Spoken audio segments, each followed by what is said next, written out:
আমাদের বিশেষ অতিথি ডক্টর কল্যাণ কুমার সরকার মহাশয়কে অনুরোধ করব আমাদের আজকের অনুষ্ঠানটা শুরু করার জন্য। স্বাধীনতাহীনতায় কে বাঁচিতে চায় হে, কে বাঁচিতে চায়? দাসত্ব শৃঙ্খল বলো, কে পরিবে পায় হে, কে পরিবে পায়? কোটিকল্প দাস থাকা নরকের প্রায় হে, নরকের প্রায়। দিনেকের স্বাধীনতা স্বর্গ সুখ তাই হে, স্বর্গ সুখ তাই। সার্থক জীবন আর বাহুবল তার হে, বাহুবল তার।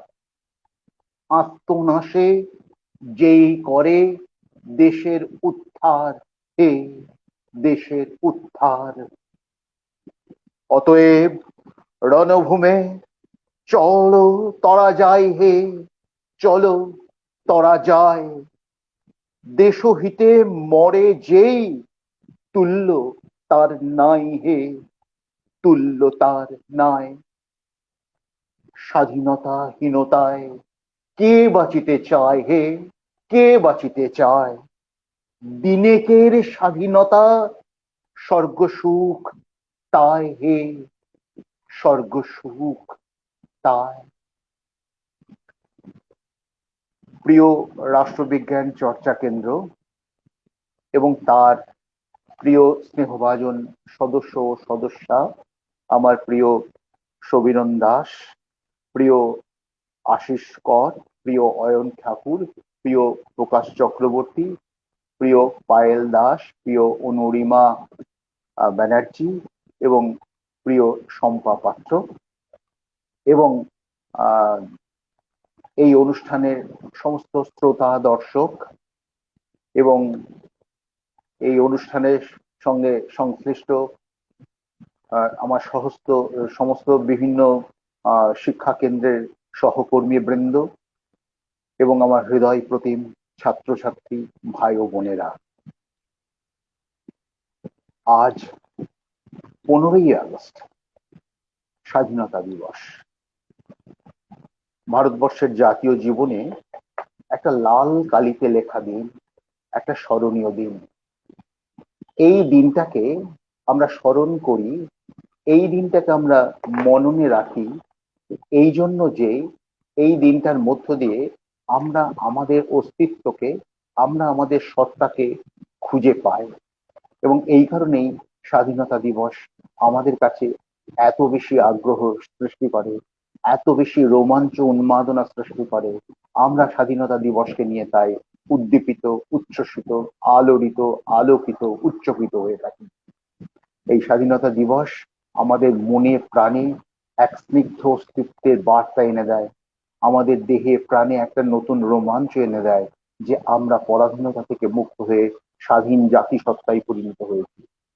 অয়ন এবং আশিস দুজনেই খুব সুন্দর বলছিলেন। সবচেয়ে বড় কথা, ওরা দুজনেই যুব সত্তা দিয়ে যে প্রশ্নগুলো তুলেছেন, আমি অসম্ভব ভাবে আলোড়িত হয়েছি এই জন্য যে ওরা কি সুন্দর ভেবেছেন যে ভারতবর্ষের শিশুরা হকারি করছে, ভারতবর্ষের মানুষের জনের মধ্যে ক্ষোভ বিক্ষোভ, আমরা যে স্বাধীনতা অর্জন করেছি সেটা কি যথার্থই ভোগ করছি। এই যে প্রশ্নগুলো ওরা একটা যুবক মন দিয়ে ভেবেছেন, আমি ওদেরকে সাধুবাদ জানাই। এ কথা সত্যি যে তাদের প্রশ্নগুলো কিন্তু আজকের দিনে বিবেচনা করার মতোই। সেই বিবেচনার দায়িত্ব কিন্তু এই যুব শক্তির উপরই থাকছে এবং তারাই আগামী দিনের দেশের হোতা, দেশের নেতা, দেশের অধিকর্তা হবেন। আমি আশা করব এই প্রশ্নগুলোর সমাধান হয়তো আমরা পরবর্তী দিনে খুঁজে পাওয়ার চেষ্টা করব। কিন্তু এই যে স্বাধীনতা দিবস 15ই আগস্ট এবং আমাদের যে স্বাধীনতা, এটা একটা তাৎপর্যপূর্ণ দিন। কিসের স্বাধীনতা, কোথা থেকে স্বাধীনতা, স্বাধীনতাটা কেন? আমরা স্বাধীনতা হারিয়েছিলামটাই বা কবে? আমরা স্বাধীনতা আন্দোলনটাই করলাম কবে? এই গোটা ব্যাপারটা নিয়েই আমাদের আলোচনার বিষয়। আমাদের স্বাধীনতা দিবস একটি বিখ্যাত। আমরা একটি অনুসন্ধান করে দেখব, আমরা একটি অনুসন্ধিৎস আলোচনা করে দেখব যে এই স্বাধীনতাটা আমরা কিভাবে অর্জন করলাম, কিভাবে পেলাম, আমাদের স্বাধীনতা দিবসটাই বা কিভাবে আমাদের কাছে এলো।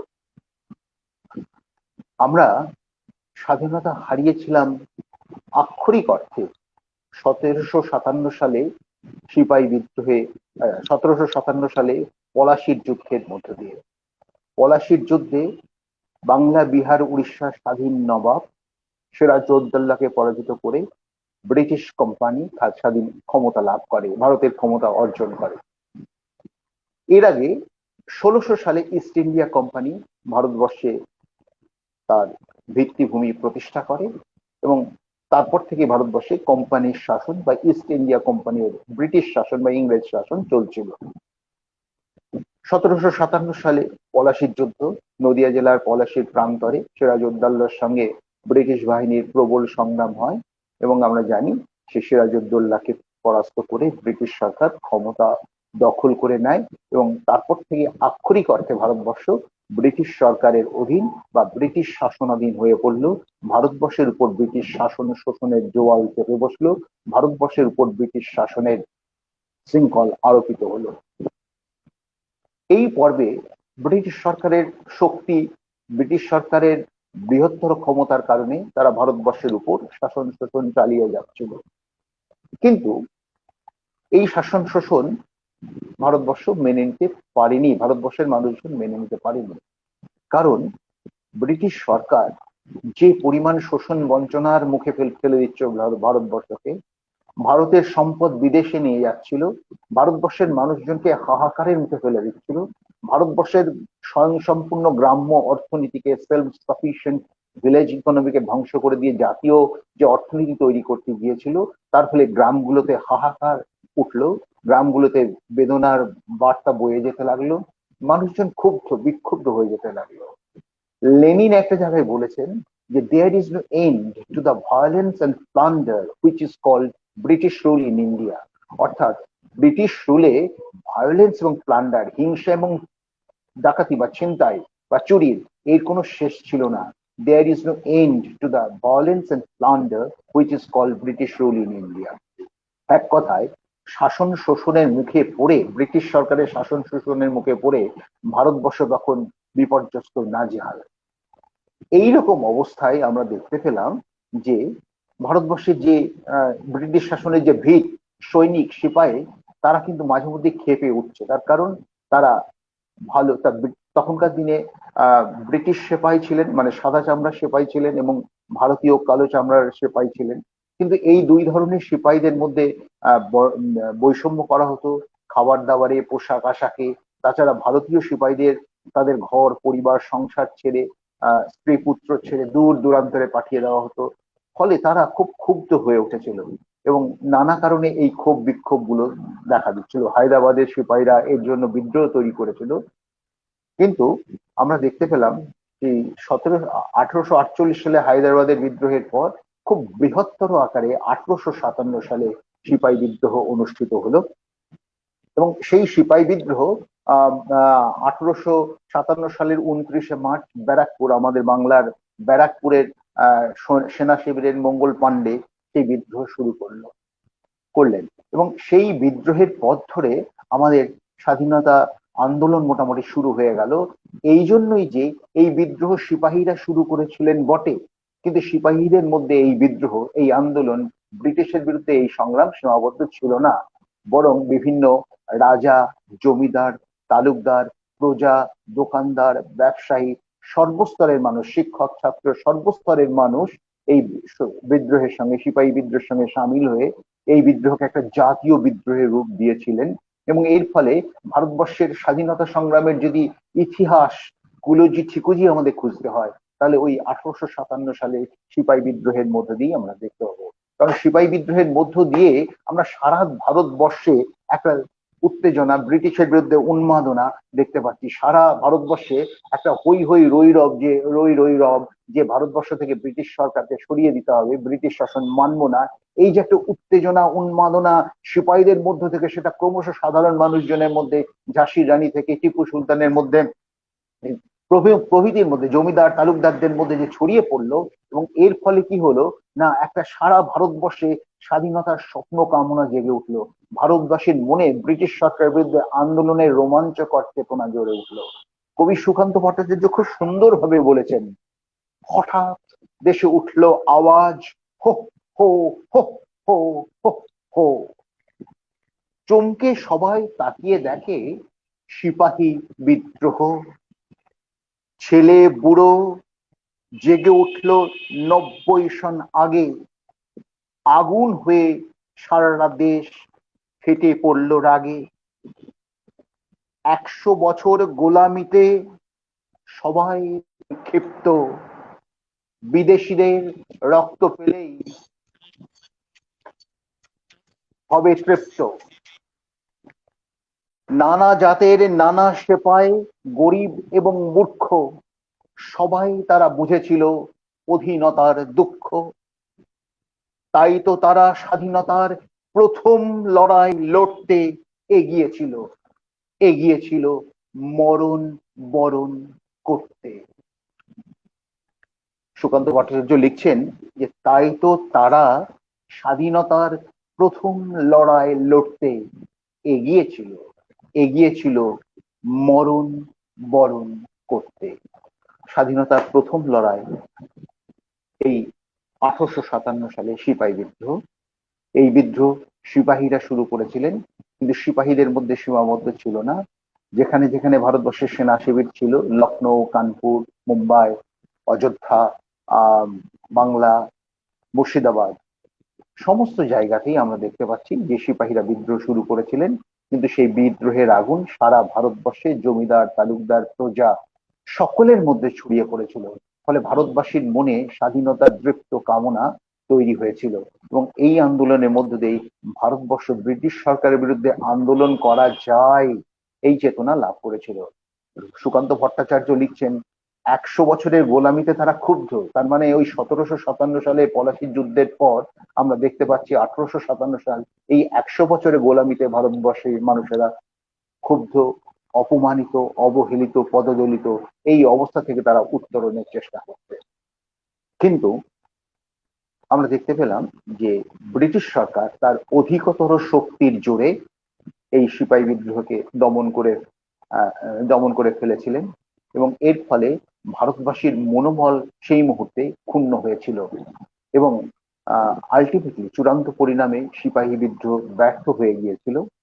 কিন্তু কিন্তু এই বিদ্রোহ ভারতবাসীর মনে স্বপ্ন কামনা জাগ্রত করেছিল। ভারতবাসীর মনে স্বাধীনতা লাভ করা একটা উদগ্র বাসনা তৈরি করে দিয়েছিল, এবং সেই বাসনা অন্তঃসলীলা ফল্গু নদীর মতো ভারতবাসীর অন্তরে কুলুকুলু ভাবে নীরবে বয়ে চলেছিল, গোপনে প্রবাহিত হয়েছিল। এবং এর ফলে আমরা দেখতে পাচ্ছি ভারতবাসী একটা জাতীয় সংস্থা গড়ে তোলার জন্য উদ্যোগ গ্রহণ করছে। তারা নানা রকম সংগঠন তৈরি করছে, যেমন India League, Kolkata association, Mumbai association, Bharat সভা। তারপরে আমরা দেখতে পাচ্ছি যে ইলবার্ট বিলের বিরুদ্ধে যে আন্দোলন, সেই আন্দোলনের মধ্য দিয়ে সিভিল সার্ভিস পরীক্ষার বিরুদ্ধে আন্দোলন, তার মধ্য দিয়ে তারা একটা জাতীয়তাবাদী চেতনা গড়ে তুলতে চাইছে। সিভিল সার্ভিস আন্দোলনটা কি না, ভারতবর্ষের সিভিল সার্ভিস পরীক্ষা যাতে ভারতীয়রা দিতে না পারেন বা পারলেও কম পারেন, সেই জন্য 21 বছর থেকে 19 বছর বয়স পর্যন্ত নামার ব্যবস্থা করা হয়েছিল। সুরেন্দ্রনাথ বন্দ্যোপাধ্যায় এর বিরুদ্ধে বিক্ষোভ আন্দোলন এবং এর বিরুদ্ধে আন্দোলন শুরু করেন, এবং শেষ পর্যন্ত সুরেন্দ্রনাথ বন্দ্যোপাধ্যায় জানান যে সিভিল সার্ভিসের বয়স 19 নয় 22 রাখতে হবে, এবং ভারতবর্ষ এবং ইংল্যান্ড দুই জায়গাতেই সিভিল সার্ভিস পরীক্ষা নেওয়ার ব্যবস্থা করতে হবে। এবং এর ফলে একটা ইন্ডিয়ান অ্যাডমিনিস্ট্রেটিভ স্ট্যাটিউটরি অ্যাক্ট তৈরি হয়, ভারতবাসীরা সেক্ষেত্রে অনেকটা সুবিধা পায়। আর ইলবার্ট বিলের বিরুদ্ধে আন্দোলন কি না, লর্ড রিপন ছিলেন অত্যন্ত ভারত বন্ধু একজন ব্রিটিশ শাসক, লর্ড ভাইসরয়। তার নির্দেশে আমরা দেখতে পাচ্ছি যে ইলবার্ট, তার সহসচিব ইলবার্ট, ভারত সচিব ইলবার্ট একটি বিল তৈরি করেছিলেন, যেখানে ভারতীয় বিচারকদের সঙ্গে ব্রিটিশ বিচারকদের সমান সুযোগ, সমান ক্ষমতা দেওয়ার ব্যবস্থা করা হয়েছিল। ইলবার্ট বিল এদিক থেকে অনেক উদার, অনেক বেশি ভারতীয়দের প্রতি অনুভূতি সম্পন্ন। কিন্তু ব্রিটিশ বিচারকরা, ভারতস্থ ব্রিটিশ বিচারকরা এই বিলকে কিছুতেই মানতে চাননি। তারা নিজেরা একটা সংগঠন তৈরি করে এই বিলের বিরুদ্ধে আন্দোলন শুরু করেন এবং ওদিকে ভারত সভা, সেই আনন্দমোহন বসু বা ভারত সভায় যারা আছেন তারাও এই বিলের সপক্ষে জোরালো আন্দোলন শুরু করেন। কিন্তু যেহেতু ব্রিটিশ সরকারের সংগঠন, আমলাদের সংগঠন, আমলা বিচারকদের সংগঠনের বিরুদ্ধে এটাকে বন্ধ করার জন্য, ইলবার্ট বিলটাকে আইনে পরিণত করার ক্ষেত্রে প্রতিহত করার জন্য চেষ্টা করছেন, সেই জন্য আলটিমেটলি ইলবার্ট বিলকে বাতিল করা হলো না, কিন্তু বেশ কিছু ধারা সংশোধন করে এটাকে আইনে পরিণত করা হলো। কিন্তু এক্ষেত্রে আমরা দেখতে পাচ্ছি যে ইলবার্ট বিলকে নিয়ে যে ভারতীয়দের মধ্যে যে গণ আন্দোলন, সেটা কিন্তু খুব গুরুত্বপূর্ণ রূপ লাভ করেছিল। এবং এইরকম ভাবে ভারতবর্ষের জনগণ ছোটখাটো ঘটনার মধ্যে দিয়ে নিজেকে সংগঠিত করছিল এবং এই যে সমাজ রাজনৈতিক সভাগুলো, সংগঠনগুলো গড়ে উঠছিল, সেই সংগঠনগুলির লক্ষ্যই ছিল ভারতীয়দের মধ্যে জাতীয়তাবাদী চেতনার বিস্তার করা, ভারতীয়দের ঐক্যবদ্ধ করা, যাতে বৃহত্তর সংগঠন তৈরি করা যায়। এবং সেই বৃহত্তর সংগঠন হিসাবে আমরা দেখতে পেলাম 1885 সালে সর্বভারতীয় সাধারণ মঞ্চ হিসাবে বোম্বাই শহরে জাতীয় কংগ্রেস প্রতিষ্ঠিত হলো উমেশচন্দ্র বন্দ্যোপাধ্যায়ের সভাপতিত্বে এবং সুরেন্দ্রনাথ বন্দ্যোপাধ্যায়ের নেতৃত্বে।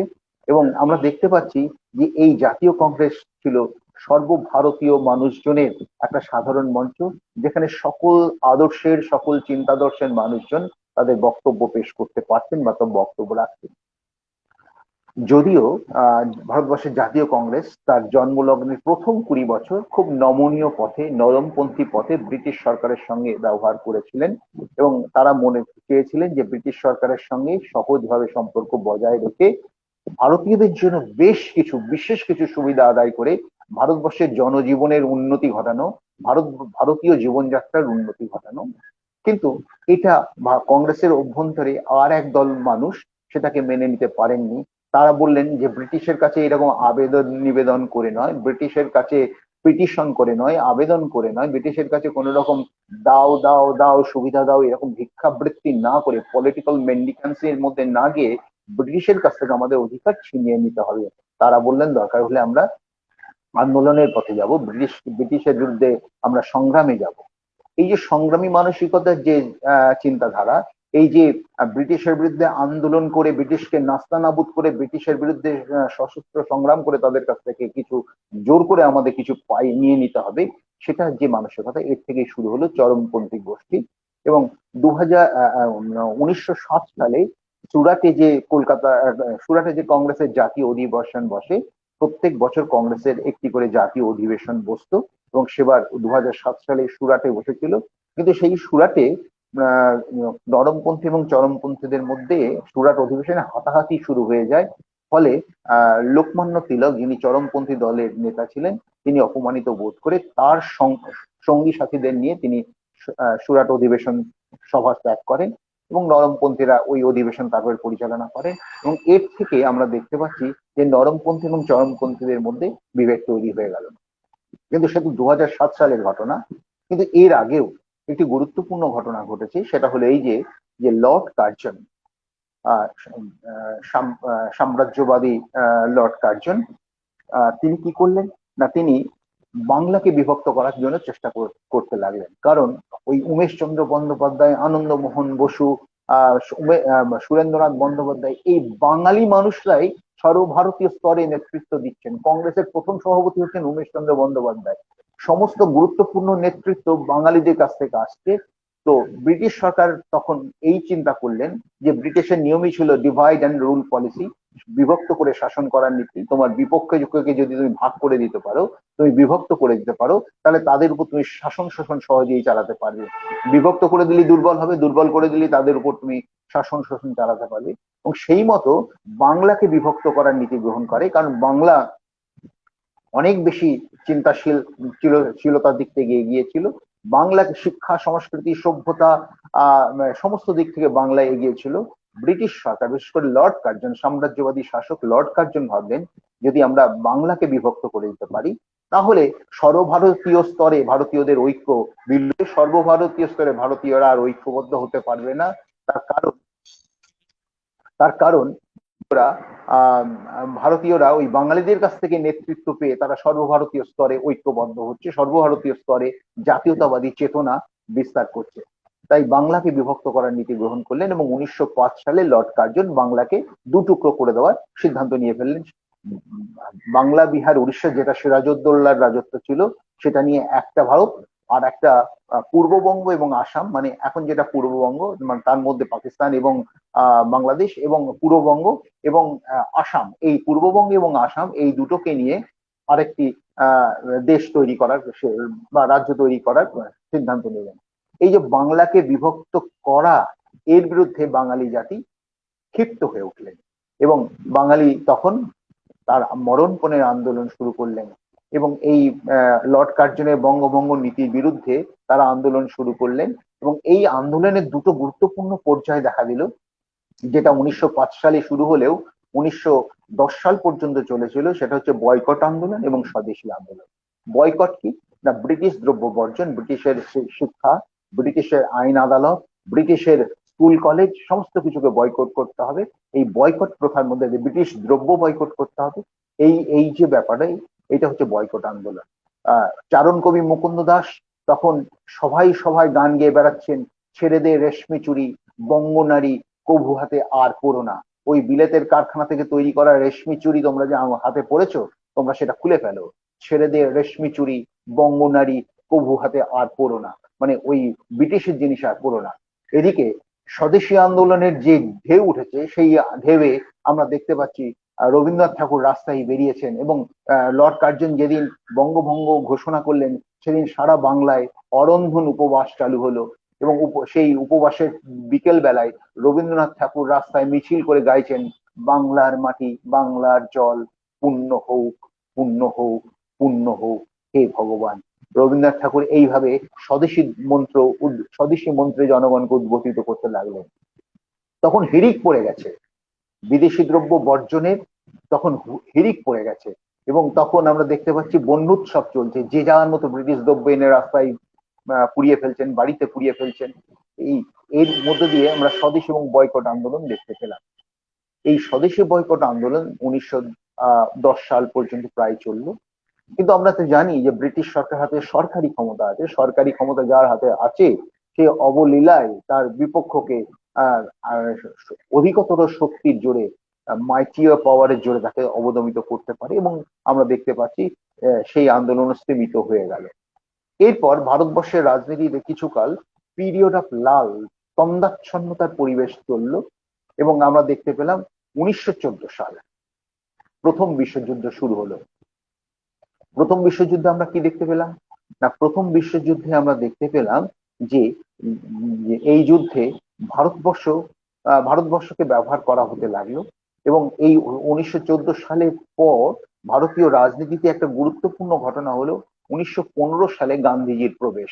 মহাত্মা গান্ধীজি দক্ষিণ আফ্রিকা থেকে ফিরে এলেন 1915 সালে এবং 1915 সালে এসে তিনি গোপাল কৃষ্ণ গোখলের কাছে, তার রাজনৈতিক দীক্ষাগুরু, শিক্ষাগুরু, তার কাছে গেলেন যে আমি ভারতীয় রাজনীতিতে অংশগ্রহণ করতে চাই, আমি ভারতবর্ষের জন্য সেবা করতে চাই। এই যে ব্যাপারটা, এই ব্যাপারটা তখন তিনি বললেন তুমি আগে ভারতবর্ষকে দেখো, চেনো, তারপরে রাজনীতিতে। তো গান্ধীজি তখন ভারতবর্ষের বিভিন্ন প্রান্তে ঘুরছেন, ঘুরতে ঘুরতে তিনি 3টি সত্যাগ্রহ আন্দোলনে যোগদান করলেন। বিহারের চম্পারণে নীল চাষীদের উপর নীলকর সাহেবদের, ব্রিটিশ সাহেবদের অত্যাচার, এদিকে গুজরাটের খেরা অঞ্চলে কৃষকদের উপর অত্যাচার, আহমেদাবাদের সুতা কলের শ্রমিকদের উপর মালিকদের শোষণ। এই 3টে সত্যাগ্রহে তিনি, এই শোষণ পীড়নের বিরুদ্ধে তিনি সত্যাগ্রহ শুরু করলেন এবং অবাক কাণ্ড, 3টিতেই তিনি বিশেষভাবে জয়লাভ করেন, তিনি সাকসেসফুল হন এবং এই 3টে সত্যাগ্রহে জয়লাভ করার পর তার অবিসংবাদিত নেতৃত্ব প্রতিষ্ঠিত হয় এবং তিনি ভারতবর্ষের তখন জনগণ মন অধিনায়ক নেতা হয়ে ওঠেন। এবং 1918 সালে আমরা দেখতে পাচ্ছি 1919 সালে প্রথম বিশ্বযুদ্ধ শেষ হয়ে গেল, কলকাতায় যে অধিবেশন বসলো, তখন অহিংস অসহযোগ আন্দোলন, তখন বিশ্বযুদ্ধ শেষ হয়ে গেছে, এবার ভারতবাসীদের কিছু করা দরকার, তখন অহিংস অসহযোগ আন্দোলনের প্রস্তাব তোলা হলো এবং সেই অসহযোগ আন্দোলনের প্রস্তাব পাশ হয়ে গেল। গান্ধীজির নেতৃত্বে অহিংস অসহযোগ আন্দোলন পরিচালিত হবে, এইভাবেই জাতীয় কংগ্রেস সিদ্ধান্ত নিলেন এবং গান্ধীজির নেতৃত্বে তখন অহিংস অসহযোগ আন্দোলন বেশ শোরগোল পড়ে গেছে। গান্ধীজির নেতৃত্বে অহিংস অসহযোগ আন্দোলন জোরালো ভাবে এগিয়ে চলেছে। সারা ভারতবর্ষে উদ্দীপনা যে ব্রিটিশের সঙ্গে সব রকম ভাবে অসহযোগিতা করতে হবে। অসহযোগিতা করার অর্থই হলো ব্রিটিশ সরকারের সঙ্গে আইন কানুন যদি আমরা মেনে চলি, ব্রিটিশ সরকারকে যদি আমরা খাজনা দিই, ব্রিটিশ সরকারে যদি আমরা সমস্ত আইন কানুন গুলোকে আমরা মেনে চলি, তাহলে ব্রিটিশ সরকার দৃঢ় হবে, পোক্ত হবে, সুদৃঢ় হবে। কিন্তু ব্রিটিশ সরকারের সঙ্গে অসহযোগিতা করলে তাদের আইন আদালত বর্জন, স্কুল কলেজ বর্জন, তাদের সমস্ত রকম খাজনা বন্ধ, এগুলো এইরকম ভাবে যদি আমরা অসহযোগিতা করি, তাহলে ব্রিটিশ সরকার দুর্বল হয়ে পড়বে, তাদের অর্থকরী ভান্ডার ভেঙে পড়বে, তখন তারা ভারতবর্ষ ছেড়ে যেতে বাধ্য হবে। এই মানসিকতা থেকে অহিংস অসহযোগ আন্দোলন শুরু হলো এবং গোটা ভারতবর্ষে তখন তুমুল উত্তেজনা। কিন্তু এদিকে উত্তরপ্রদেশের চৌরি চৌরা গ্রামে, গোরখপুর জেলার চৌরি চৌরা গ্রামে কিছু কৃষক সেই চৌরি চৌরার পুলিশ স্টেশন থানাটিকে আগুনে পুড়িয়ে দেয় এবং এই ঘটনায় কয়েকজন পুলিশ কর্মী মারা যান। গান্ধীজি খুব আহত হলেন। তিনি এই ঘোষণা করলেন যে আমার জনগণ, আমার দেশের জনগণ এখনো অহিংস পথে আন্দোলন করতে প্রস্তুত নয়, তাই এই আন্দোলন আমি প্রত্যাহার করলাম। গান্ধীজি এই আন্দোলন প্রত্যাহার করে নিলেন এবং এর ফলে কি হলো, অহিংস অসহযোগ আন্দোলন আমরা দেখতে পাচ্ছি অকেজো হয়ে গেল, আর এগোতে পারলো না। এই অহিংস অসহযোগ আন্দোলন 20-21 সাল পর্যন্ত খুব স্বমহিমায় ছিল, কিন্তু এরপর আবার আমরা দেখতে পাচ্ছি একটা তন্দ্রাচ্ছন্নতার পরিবেশ তৈরি হচ্ছে। এদিকে ভারতীয় জনগণের মধ্যে, যুব শক্তির মধ্যে পূর্ণ স্বরাজের দাবি, পূর্ণ স্বাধীনতার দাবি উঠতে লাগলো এবং এরপর 1928 সালে কলকাতায় কংগ্রেস, 1928 সালের ডিসেম্বর মাসে কলকাতায় কংগ্রেসের অধিবেশন বসে। আমি আগেই বলেছি যে প্রতি বছর কংগ্রেসের একটা বার্ষিক অধিবেশন বসতো, সেই মতো 1928 সালে কলকাতায় কংগ্রেসের অধিবেশন বসে। সেই অধিবেশনে যুবক জওহরলাল নেহেরু এবং যুবক সুভাষচন্দ্র বসু, এই দুই যুব নেতার নেতৃত্বে পূর্ণ স্বরাজের দাবি ওঠে। তারা বলেন যে আমাদের এই অধিবেশন থেকে ব্রিটিশের কাছে পূর্ণ স্বরাজের দাবি জানাতে হবে। কিন্তু গান্ধীজি পূর্ণ স্বরাজের পক্ষে ছিলেন না। গান্ধীজি সেই মুহূর্তে ব্রিটিশ সরকারের কাছ থেকে স্বাধীনতা লাভ করে ভারতবর্ষ থেকে পূর্ণ স্বরাজের পক্ষে ছিলেন না। তখন তিনি কি করলেন, যে বললেন একটা বছর আমরা ব্রিটিশ সরকারকে সময় দিই, যদি এই সময়ের মধ্যে ব্রিটিশ সরকার আমাদের স্বরাজের দাবি মেনে নেয় ভালো, না হলে তারপরে আমরা পূর্ণ স্বরাজের জন্য আন্দোলন শুরু করব। সুভাষচন্দ্র বোস এবং জওহরলাল নেহেরু গান্ধীজির সঙ্গে একমত হলেন, একটা বছর সময় দেওয়া হলো। এসে গেল 2029 সাল, লাহোরে বসলো জাতীয় কংগ্রেসের বার্ষিক অধিবেশন 1929 সাল ডিসেম্বর মাস। তখনও কিন্তু এক বছর কেটে গেলেও আমরা দেখতে পাচ্ছি যে ব্রিটিশ সরকার পূর্ণ স্বরাজের দাবি, কংগ্রেসের পূর্ণ স্বরাজের দাবি মেনে নিলেন না। গান্ধীজি এবার একটু প্রমাদ বললেন, কারণ গান্ধীজি তো অ্যাসিওর করেছিলেন এক বছরের মধ্যে যদি ব্রিটিশ সরকারকে আমরা পূর্ণ স্বরাজ বা স্বাধীনতা দেওয়ার জন্য হুঁশিয়ারি দেবো, আগাম বার্তা দেবো, কিন্তু না দিলে তো আমরা আন্দোলন শুরু করব। এরপর 1929 সালের লাহোর কংগ্রেসে এবার শক্তিশালী আন্দোলন তৈরি করার জন্য সিদ্ধান্ত নেওয়া হলো এবং গান্ধীজি তখন 1930 সালের 26শে জানুয়ারি তারিখে আইন অমান্য আন্দোলনের দিন ঘোষণা করলেন এবং এই 26শে তারিখটাকেই আইন অমান্য আন্দোলনের দিন তিনি সেদিন কি করলেন না, ডান্ডি অভিযানে বেরোলেন। 12ই মার্চ তিনি ডান্ডি অভিযান বেরিয়ে 24 দিন পায়ে হেঁটে, সবরমতী আশ্রম থেকে পায়ে হেঁটে গুজরাটের আর এক উপকূল বন্দর সেখানে ডান্ডিতে গিয়ে পৌঁছান এবং 6ই মে সেখানে তিনি লবণ আইন প্রত্যাহার করেন। তখনকার দিনে ভারতীয়রা লবণ বা নুন সল্ট তৈরি করতে পারতো না, তাদের ব্রিটিশের তৈরি করা লবণ ব্যবহার করতে হতো। অতএব লবণ আইনে বলা ছিল ভারতীয়রা লবণ তৈরি করতে পারবে না। গান্ধীজি সেই সমুদ্র উপকূলের জল ফুটিয়ে লবণ তৈরি করার আয়োজন করলেন, তার মধ্যে দিয়ে লবণ আইন ভঙ্গ করলেন, লবণ সত্যাগ্রহ শুরু করলেন। তিনি যখন 12ই মার্চ 78 জন আশ্রমবাসীকে নিয়ে, সবরমতী আশ্রমের 78 জন আশ্রমবাসীকে নিয়ে যখন এই দীর্ঘ 250 পথ পরিক্রমা করছেন, সারা ভারতবর্ষে তখন উত্তেজনা, উন্মাদনা, গোটা পথে ভারতীয়রা দাঁড়িয়ে রয়েছেন গান্ধীজিকে অভ্যর্থনা জানানোর জন্য। এই যে একটা হই হই রই রই একটা শোরগোল পড়ে গেছে, যে ব্রিটিশের বিরুদ্ধে একটা শক্তিশালী আন্দোলন শুরু হচ্ছে এই ডান্ডি অভিযানের মধ্যে দিয়ে, সেটা আমরা দেখতে পেলাম।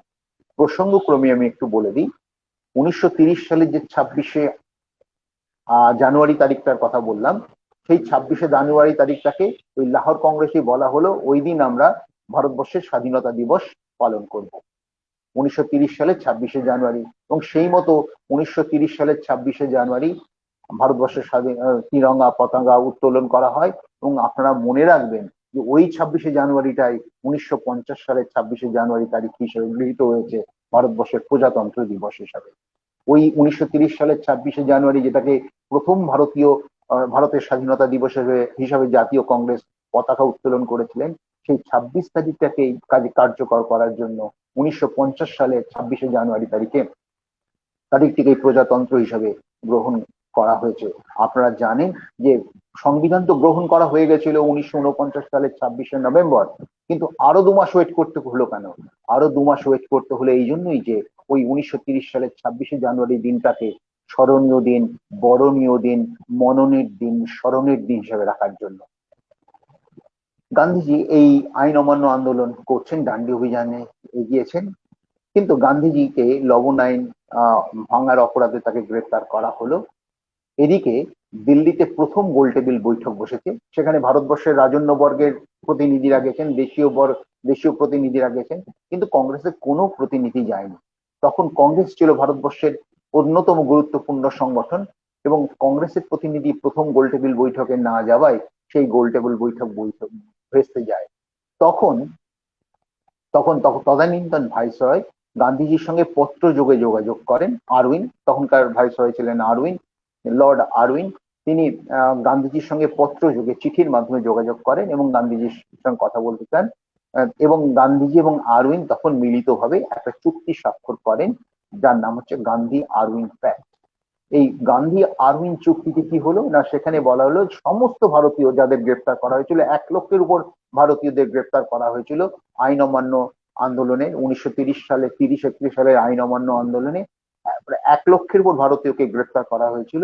তাদেরকে চুক্তির শর্তে হলো সকল ভারতীয়কে এই বন্দী ভারতীয়কে গ্রেপ্তার মুক্তি দেওয়া হবে, এবং ভারতীয়দের মর্যাদা দেওয়া হবে। সঙ্গে সঙ্গে আর একটা শর্ত ছিল, ভারতীয়রাও এইরকম কোনো আন্দোলনে আর যাবে না। এই দুপক্ষের একটা সমঝোতার ভিত্তিতে গান্ধী আরউইন প্যাক্ট স্বাক্ষরিত হয়েছিল। যদিও এই গান্ধী আরউইন প্যাক্ট নিয়ে তদানীন্তন ভারতীয় নেতৃবৃন্দের মধ্যে, জাতীয় কংগ্রেসের নেতৃবৃন্দের মধ্যে মতবিভেদ ছিল, কিন্তু গান্ধী আরউইন প্যাক্ট তৈরি হলো। এরপর দ্বিতীয় গোলটেবিল বৈঠক, কারণ গোলটেবিল বৈঠকে কংগ্রেসের একজন যাওয়া দরকার, প্রতিনিধি যাওয়া দরকার, এটা ব্রিটিশ সরকার খুব উপলব্ধি করেছিলেন।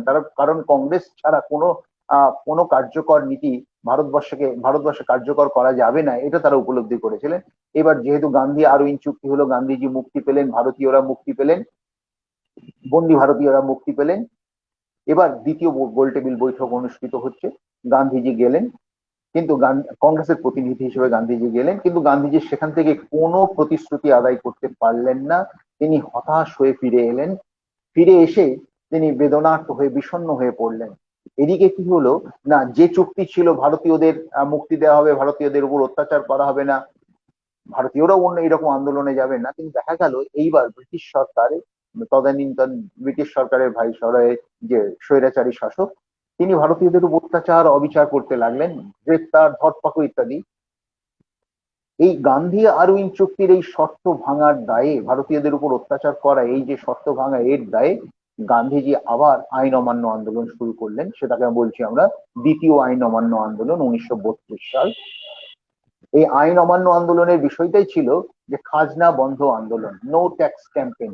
অর্থাৎ ব্রিটিশ সরকারকে আমরা খাজনা দেব না, খাজনা দিতে হবে এটাই আইন, কিন্তু আমরা খাজনা দেব না, কারণ খাজনা দিলে ব্রিটিশ সরকারের ফান্ড, ব্রিটিশ সরকারের তহবিল সমৃদ্ধ হয়ে উঠবে, এবং তখন তারা আরো জোরালো ভাবে ভারতবর্ষের উপর অত্যাচার, শাসন, শোষণ চালাবে। সেই কারণে খাজনা বন্ধ আন্দোলনের মধ্য দিয়ে, নো ট্যাক্স ক্যাম্পেইনের মধ্য দিয়ে আমরা দেখতে পাচ্ছি দ্বিতীয় আইন অমান্য আন্দোলন তখন জোরালো হয়ে উঠছে। এদিকে ব্রিটিশ সরকার এর মধ্যে একটা অভূতপূর্ব কাণ্ড করে বসেন, সেটা হলো ম্যাকডোনাল্ড অ্যাওয়ার্ড। তদানীন্তন ব্রিটিশ প্রধানমন্ত্রী ম্যাকডোনাল্ড 1932 সালে একটি ঘোষণা জারি করেন, যেটাকে আমরা ম্যাকডোনাল্ড অ্যাওয়ার্ড বলছি।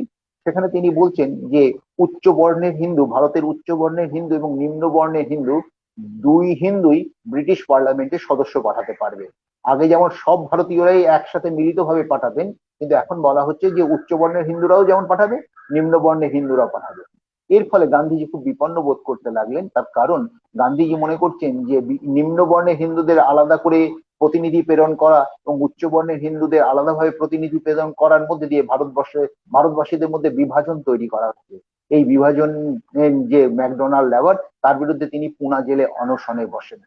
দীর্ঘদিন 21 দিন ধরে তিনি অনশন করছেন। তার জীবন প্রায় তার শঙ্কার মুখে, তার মৃত্যুর আশঙ্কা তখন ঘনিয়ে এসেছে। এই সময় সকলের অনুরোধে তপশিলি জাতির নেতা ডক্টর বি.আর. আম্বেদকর পুনার জারবেদা জেলে গান্ধীজির কাছে যান। গান্ধীজির সঙ্গে তাকে ফলের রস খাইয়ে অনশন ভঙ্গ করেন এবং তার সঙ্গে একটা চুক্তি করেন, এবং সেটা আমরা পুনা প্যাক্ট নামে পরিচিত। এই সেই পুনা প্যাক্টে মানে ডক্টর বি.আর. আম্বেদকর অত্যন্ত মনোবেদনাকে মেনে নিয়েই, নিজের বেদনাতুর হৃদয়কে স্বীকার করে নিয়েই তিনি গান্ধীজির সঙ্গে পুনা প্যাক্টে স্বাক্ষর করেন, এই মর্মে যে তপশিলি বর্ণের মানুষজনের জন্য আর আলাদা পৃথক প্রতিনিধি পাঠানোর দরকার নেই, গোটা ভারতীয়দের প্রতিনিধিরাই একত্রে যাবে। যদিও তার মনোবাসনা ছিল তপশিলি জাতির উন্নয়ন ঘটানো, তপশিলি জাতির যাতে মাথা তুলে দাঁড়ায়, এটাই ছিল ডক্টর বি.আর. আম্বেদকরের স্বপ্ন সাধনা। তিনি সেই স্বপ্ন সাধনাকে ত্যাগ স্বীকার করলেন গান্ধীজির জীবনের আকুতিতে, এবং পুনা চুক্তি স্বাক্ষরিত হলো। গান্ধীজি এইবার এই পুনা চুক্তি স্বাক্ষরিত হওয়ার পর আর আন্দোলনে আগ্রহ পেলেন না। তিনি আইন অমান্য আন্দোলন থেকে সরে গেলেন এবং তিনি হরিজন সমস্যা মেটানোর জন্য তিনি আন্দোলন শুরু করলেন এবং সামাজিক আন্দোলনে তিনি নিজেকে নিয়োজিত করলেন, অস্পৃশ্যতা বিরোধী আন্দোলনে নিজেকে নিয়োজিত করলেন। ফলে আমরা দেখতে পাচ্ছি গান্ধীজি যখন আন্দোলন থেকে সরে গেলেন, আইন অমান্য আন্দোলনের যে দ্বিতীয় পর্যায়, সেটাও আমরা দেখতে পাচ্ছি যে সেটাও অবলুপ্ত হয়ে গেল। আবার ভারতবর্ষের রাজনীতিতে, ভারতবর্ষের স্বাধীনতা সংগ্রামের ইতিহাসে, ভারতবর্ষের জাতীয়তাবাদী আন্দোলনের চেতনার ক্ষেত্রে আবার একটা তন্দ্রাচ্ছন্নতা, আবার দীর্ঘকালীন তন্দ্রাচ্ছন্নতা। সেই তন্দ্রাচ্ছন্নতা কাটিয়ে উঠতে আরো 7-8 বছর লেগে গেল 1939 সালের 1 সেপ্টেম্বর। এর আগে আমরা দেখেছি জাতীয় কংগ্রেস এগিয়ে চলেছেন। 1934 সালে জওহরলাল নেহেরু কংগ্রেসের সভাপতি হলেন। তিনি কংগ্রেসের সভাপতি হয়ে সমাজবাদী চেতনা কথা বললেন, কারণ জওহরলাল নেহেরু রাশিয়া থেকে, সোভিয়েত ইউনিয়ন তদানীন্তন সমাজবাদী সোভিয়েত রাশিয়া ঘুরে এসে সমাজবাদী মানসিকতায় পরিপুষ্ট হয়ে ওঠেন। তিনি ভারতবর্ষের কংগ্রেস সভাপতি হয়ে সমাজবাদী মানসিকতার কথা বললেন। এবং তারপরে দেখলাম 1938 সালে হরিপুরাতে গান্ধীজি সুভাষচন্দ্র বোসকে কংগ্রেসের সভাপতি পদে মনোনীত করলেন, এবং গান্ধীজির মনোনয়ন মানেই সর্বসম্মতি, এবং গান্ধীজির মনোনয়ন নিয়েই 1938 সালে হরিপুরা কংগ্রেসে সুভাষচন্দ্র বোস ভারতের জাতীয় কংগ্রেসের সভাপতি হলেন। সুভাষচন্দ্র বোস একজন একটা পৃথক একটা ব্যতিক্রমী ব্যক্তিত্ব, যিনি কোনো রকম ভাবে নিজের সত্তার সঙ্গে অন্য কিছুর আপোষ করেননি। তিনি কোনো ক্রমেই নিজের ব্যক্তি সত্তাকে দুর্বল করে দেননি কোনো কিছুর বিনিময়ে। তিনি কংগ্রেসের সভাপতি হয়েই তিনি ভারতবর্ষের জাতীয়তাবাদী পরিবেশকে তিনি সমাজবাদী আন্দোলনের রূপ দেওয়ার চেষ্টা করতে লাগলেন। তিনি ভারতবর্ষে পরিকল্পনা কমিশন তৈরি করলেন, যাতে ভারতবর্ষের পরিকল্পিত পথে অর্থনৈতিক উন্নয়ন ঘটে। তিনি সমাজবাদী সমাজের ধারণার কথা বলতে লাগলেন, কিন্তু এগুলো গান্ধীজির মনোমত ছিল না। গান্ধীজি কুটির শিল্পে বিশ্বাসী ছিলেন, খাদি গ্রামোদ্যোগে বিশ্বাসী ছিলেন। তিনি মনে করতেন গ্রামগুলো খাদি এবং কুটির শিল্পের মধ্যে দিয়ে স্বয়ংসম্পূর্ণ হলেই ভারতবর্ষের অর্থনীতির উন্নতি ঘটবে, ভারতবর্ষের জাতীয় অর্থনীতি সমৃদ্ধ হয়ে উঠবে। কিন্তু সুভাষচন্দ্র বোস এই খাদি গ্রামোদ্যোগ বা কুটির শিল্পের পক্ষপাতী ছিলেন না। তিনি মনে করতেন ভারতবর্ষের যদি দ্রুত উন্নয়ন ঘটাতে হয় তাহলে বৃহৎ শিল্প প্রয়োজন, এবং বৃহৎ শিল্পগুলিকে পরিকল্পিত ভাবে পরিচালিত করতে হবে। এই যে বৃহৎ শিল্প, ভারী কলকারখানা তৈরি হবে, প্রচুর লোক চাকরি পাবে, দেশের অর্থনৈতিক সংগতি তৈরি হবে, দেশের মানুষজন সহজভাবে জীবনযাপন করতে পারবে, ভারতবর্ষের সর্বত্র একটা উন্নয়নের জোয়ার বইবে। এই যে সুভাষচন্দ্র বোসের মানসিকতা, গান্ধীজি এটা মেনে নিতে পারেননি। তিনি একটু ভাবলেন এবার কি হলো, যে সুভাষচন্দ্রকে আমি এত স্নেহ ভরে কংগ্রেসের সভাপতি করলাম, সেই সুভাষচন্দ্র বোস কিনা আমার বিরুদ্ধে মানে আমার মতাদর্শের বিরুদ্ধে গিয়ে এইরকম কথা বলছেন। ফলে কি হলো না, 1939 সাল 38 সালের হরিপুরা কংগ্রেসে সুভাষচন্দ্র বোস কংগ্রেসের সভাপতি হলেন। গান্ধীজির মনোনয়ন নিয়েই কিন্তু আমরা দেখতে পেলাম 1939 সালে ত্রিপুরীতে কংগ্রেসের অধিবেশন বসলো। আমি আবার মনে করিয়ে দিই, প্রতি বছর কংগ্রেসের একটা বার্ষিক অধিবেশন বসতো। 1938-এ হরিপুরায়, এবার 1939-এ ত্রিপুরীতে। সেই ত্রিপুরীতে আমরা দেখতে পাচ্ছি যে কংগ্রেসের সভাপতি কে হবেন এই নিয়ে ডামাডোল শুরু হয়েছে। একদম গান্ধীজির অনুগামী ব্যক্তিরা সুভাষচন্দ্র বোসকে বলতে লাগলেন আপনি আর সভাপতি হতে রাজি হবেন না, চাইবেন না, কারণ গান্ধীজি চাইছেন না। এবং সঙ্গে সঙ্গে আমরা দেখতে পাচ্ছি সুভাষচন্দ্র বোস বলতেন এটা কি ব্যাপার, গণতন্ত্র, কংগ্রেসের মধ্যে গণতন্ত্র থাকতে হবে, যে কেউ সভাপতি হতে পারেন। তিনি কংগ্রেসের সভাপতি পদে মনোনয়ন জমা দিলেন। সুভাষচন্দ্র বোসের মনোনয়নটা গান্ধীজি মেনে নিতে পারলেন না, তখন তিনি তার মনোনীত প্রার্থী ডক্টর পট্টভী সীতারামায়াকে সুভাষচন্দ্র বোসের বিরুদ্ধে প্রার্থী পদে দাঁড় করালেন। মৌলানা আবুল কালাম আজাদও প্রার্থী ছিলেন, কিন্তু মৌলানা আবুল কালাম আজাদ গান্ধী অনুগামী কংগ্রেস সদস্যবৃন্দের অনুরোধে এবং ডক্টর পট্টভী সীতারামায়ার সপক্ষে তিনি তার প্রার্থী পদ প্রত্যাহার করে নেন। ফলে এখন দুজন প্রার্থী দাঁড়ালেন, একজন সুভাষচন্দ্র বোস, একজন গান্ধীজি মনোনীত পট্টভী সীতারামাইয়া।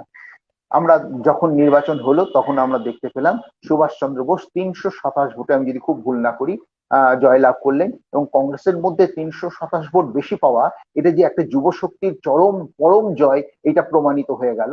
এবং ডক্টর পট্টভী সীতারামাইয়ার প্রার্থী, গান্ধীজির যে মনোনীত প্রার্থী ডক্টর সীতারামাইয়া, তিনি পরাজিত হলে গান্ধীজি অত্যন্ত মর্মাহত হন। তিনি বেদনাতুর হৃদয়ে বললেন পট্টভী সীতারামায়ের পরাজয় হলো আমার পরাজয়, অর্থাৎ সুভাষচন্দ্রের জয় মানেই আমার পরাজয়। একটা মতভেদ তৈরি হয়ে গেল পরিষ্কার সুভাষচন্দ্র বোসের সঙ্গে গান্ধীজির। এবং এর ফলে কি হলো, আবার যুব শক্তি, কংগ্রেসের মধ্যে যে যুব সদস্যরা ছিলেন তারাই কিন্তু সুভাষচন্দ্র বোসের জয়লাভকে ত্বরান্বিত করে দিয়েছিলেন। কিন্তু গান্ধীপন্থীরাও কিন্তু তখন শক্তিশালী ছিলেন, কারণ গান্ধীপন্থীরা ছিলেন তুলনামূলকভাবে বয়স্ক এবং তারা সকলেই খুব প্রতিষ্ঠিত এবং তারা গুরুত্বপূর্ণ নেতা। কিন্তু যুব শক্তির সংখ্যা ছিল বেশি, যুব সদস্যের সংখ্যা ছিল বেশি, তাদের ভোটেই সুভাষচন্দ্র বোস দ্বিতীয়বার নির্বাচিত হলেন। কিন্তু কংগ্রেসের যারা ওয়ার্কিং কমিটি, সেই ওয়ার্কিং কমিটি গুরুত্বপূর্ণ সদস্যই ছিলেন গান্ধী অনুগামী, তারা সুভাষচন্দ্র বোসের সঙ্গে সহযোগিতা করলেন না। তারা ভাবলেন যেহেতু বাপুজি মনোকষ্ট পাচ্ছেন সুভাষচন্দ্র নির্বাচিত হওয়ায়, অতএব সুভাষচন্দ্র বোসের সঙ্গে আমাদের হাত মেলানো ঠিক হবে না। এবং তখন তারা বললেন আমরা কংগ্রেস ওয়ার্কিং কমিটি থেকে পদত্যাগ করলাম। সুভাষচন্দ্রকে গান্ধীজি বললেন এবার তুমি তোমার ওয়ার্কিং কমিটি তৈরি করে নাও। সুভাষচন্দ্র বোস বারবার করে অনুরোধ করলেন গান্ধীজিকে যে আপনি নাম দিন কিছু, আমি নাম দিন কিছু, দুজনের মধ্য দিয়ে আমরা একটা কংগ্রেস ওয়ার্কিং কমিটি তৈরি করি, যে ওয়ার্কিং কমিটি কংগ্রেসকে পরিচালনা করবে। কিন্তু গান্ধীজি কোনোভাবেই মানে সম্মতি সূচক সাড়া দিলেন না। সুভাষচন্দ্র বোস আলটিমেটলি আমরা দেখলাম গান্ধীপন্থী কংগ্রেস সদস্যগণের অসহযোগিতার কারণে, অসমর্থনের কারণে সুভাষচন্দ্র বোসকে আলটিমেটলি কংগ্রেস সভাপতি পদ থেকে দ্বিতীয়বার নির্বাচিত হওয়া সত্ত্বেও পদত্যাগ করতে হলো। এবং এর ফলে আমরা দেখতে পাচ্ছি ভারতীয় রাজনীতিতে কংগ্রেসের রাজনীতি খুব উত্তাল আকার ধারণ করেছিল, যতটা না জাতীয়তাবাদী রাজনীতি, যতটা না স্বাধীনতা সংগ্রামের রাজনীতি উত্তাল রূপ নিয়েছিল। এইরকম ভাবেই 38 সালটা কেটে গেল। কংগ্রেস সুভাষচন্দ্র বোসকে আলটিমেটলি কংগ্রেস থেকে বহিষ্কার করা হলো, কারণ সুভাষচন্দ্র বোস সভাপতি পদ ত্যাগ করেই বেশ কিছু চিঠি লিখলেন এবং প্রকাশ্য চিঠি লিখলেন, যেখানে তিনি বললেন যে আমরা সর্বত্র গণতন্ত্রের কথা বলি, কিন্তু কেন কংগ্রেসের মধ্যে গণতন্ত্র থাকবে না, কেন কংগ্রেসের সদস্য হয়ে আমরা স্বাধীনভাবে মতামত প্রকাশ করতে পারবো না। এই সমস্ত কথাবার্তায় গান্ধী পরিচালিত যে কংগ্রেস ওয়ার্কিং কমিটি সেগুলিকে দোষের দেখে এবং তখন সুভাষচন্দ্র বোসকে সংবিধান অবমাননার দায়ে, মানে কংগ্রেসের সংবিধান বা কংগ্রেসের নিয়ম কানুন অবমাননার দায়ে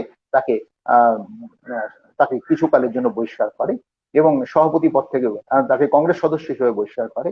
এই সুভাষচন্দ্র বোস কংগ্রেস থেকে বহিষ্কৃত হওয়ার পর তার যে অনুগামী, কংগ্রেসের মধ্যে যারা অনুগামী এবং যারা মানসিকতার দিক থেকে অগ্রগামী, যারা চিন্তাশীল, প্রগতিশীল, যারা এগিয়ে যেতে চান, যারা পুরনো ভাবধারা থাকতে চান না, এই অগ্রবর্তী মানসিকতা সম্পন্ন কংগ্রেস সদস্য, তার অনুগামী সদস্যদের নিয়ে তিনি ফরওয়ার্ড ব্লক তৈরি করেন। ফরওয়ার্ড মানে এগিয়ে থাকা, অগ্রবর্তী মানুষজনকে নিয়ে, কংগ্রেসের অগ্রবর্তী মানুষজনকে নিয়ে তারা ফরওয়ার্ড ব্লক তৈরি করেন। এবং সুভাষচন্দ্র বোসের ফরওয়ার্ড ব্লক তখন বেশ এই বাংলায় বিশেষভাবে শক্তিশালী ভূমিকা পালন করছে। কংগ্রেসও ততটা পারছে না, এবং সুভাষচন্দ্র বোসকে যখন বহিষ্কার করে দেওয়া হলো, তখন সুভাষচন্দ্র বোসের অনুগামী যে প্রদেশ কংগ্রেস ছিল, তখন সেটাকে বলা হতো সাসপেন্ডেড বিপিসিসি, মানে স্থগিত বঙ্গীয় প্রাদেশিক কংগ্রেস কমিটি। তেমনি সুভাষচন্দ্র বোসের অনুগামী যেটা অল ইন্ডিয়া লেভেলে ছিল, সেটা ছিল suspended AICC, all India Congress committee suspended. যাই হোক, এদিকে ফরওয়ার্ড ব্লকের নেতৃত্বে তখন জোরদার আন্দোলন চলছে বাংলায়। এই মতো পরিস্থিতিতে 1939 সাল এসে গেল। 1939 সালে 1 সেপ্টেম্বর হিটলারের জার্মান পোল্যান্ডকে আক্রমণ করল। পোল্যান্ডে একটু অবস্থানটা বলে দিই, আমাদের ভারতবর্ষের ঠিক, ভারতবর্ষের ম্যাপের দিকে তাকালে ঠিক নিচে একটা বড়ির মতো শ্রীলঙ্কা বলে একটা রাষ্ট্র আছে, ঠিক তেমনি রাশিয়া বা সোভিয়েত ইউনিয়নের ঠিক নিচে পোল্যান্ড বলে একটি রাষ্ট্র রয়েছে।